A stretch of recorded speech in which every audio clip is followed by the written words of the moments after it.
Bem-vindos ao nosso espaço, um mergulho profundo nos assuntos mais interessantes de esportes, ciências e temas gerais do momento. Aqui você vai encontrar conteúdo de qualidade, com análises empolgantes e descobertas fascinantes que vão expandir seus horizontes. Nossa missão é trazer informação relevante de forma dinâmica e descontraída. Queremos que você faça parte dessa jornada incrível de conhecimento e diversão. Se gostar do nosso conteúdo, não esqueça de deixar seu like e se inscrever no canal para não perder nenhuma novidade. Ative o sininho também. Aproveite! If you love science, don't forget to like and subscribe. When you walk into an ancient library, the first thing that hits you is the smell, a sweet, musty, and slightly vanilla-like aroma. To most, this is just the scent of old books. But to a new generation of scientists, that smell is the olfactory signature of a thriving, invisible ecosystem. Welcome to the world of the Necro-Biome, specifically the fungal communities that have called 18th-century Parchment home for hundreds of years. This isn't just about moldy books. It is a revolutionary field called bio-codicology, and it is fundamentally changing how we understand history, biology, and the preservation of human knowledge. To understand the Necro-Biome, we first have to understand the canvas. Before the mass production of wood pulp paper, the world ran on parchment. Parchment is made from processed animal skins, usually sheep, goat, or calf. Unlike paper, which is plant-based, parchment is a dense matrix of collagen fibers.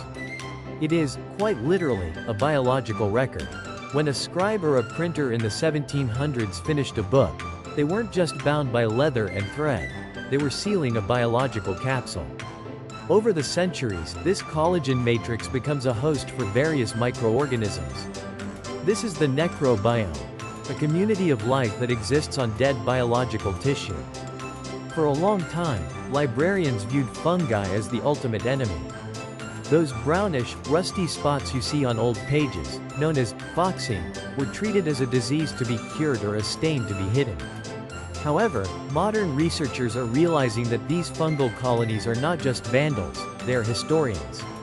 By studying the specific species of fungi living on 18th-century manuscripts, scientists can reconstruct the entire journey of a book. They can tell if a manuscript was kept in a damp basement in London or a dry attic in Venice. They can even identify the specific types of animals used to make the pages by analyzing the residual DNA that the fungi haven't yet consumed. One of the most fascinating breakthroughs in this field involves a surprisingly low-tech tool, the humble PVC eraser.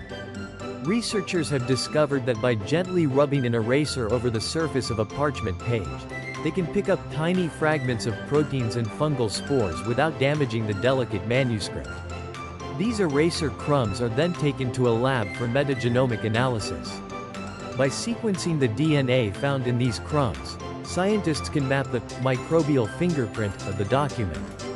In studies of 18th-century records, this has revealed a startling diversity of life, including ancient strains of Aspergillus and Penicillium that have evolved in isolation within the controlled environments of great libraries. Why does the 18th century matter so much? This was a period of massive global transition. The Little Ice Age was ending, trade was exploding, and the way we manufactured goods was shifting. The fungi from this era act as a biological archive of these changes. For instance, researchers have found that certain fungal necrobiomes on parchment contain traces of heavy metals and atmospheric pollutants from the early Industrial Revolution.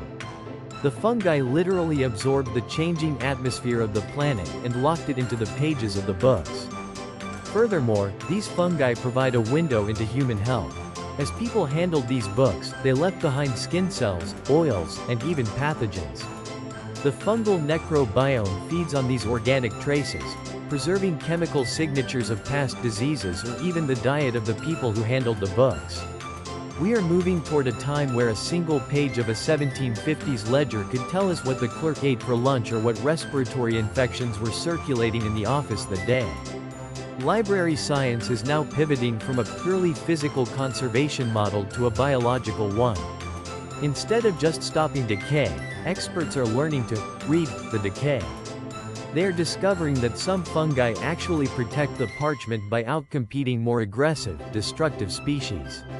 It's a delicate balance of life and death that has been playing out on our bookshelves for centuries. By understanding the Necro-Biome, we aren't just saving old books. We are unlocking a hidden biological vault that contains the lost data of our ancestors. The next time you see a dusty old tome, remember, it's not just a book. It's a living, breathing map of where we've been and a testament to the resilience of life in the most unexpected places. For more incredible facts like this, don't forget to subscribe and turn on notifications.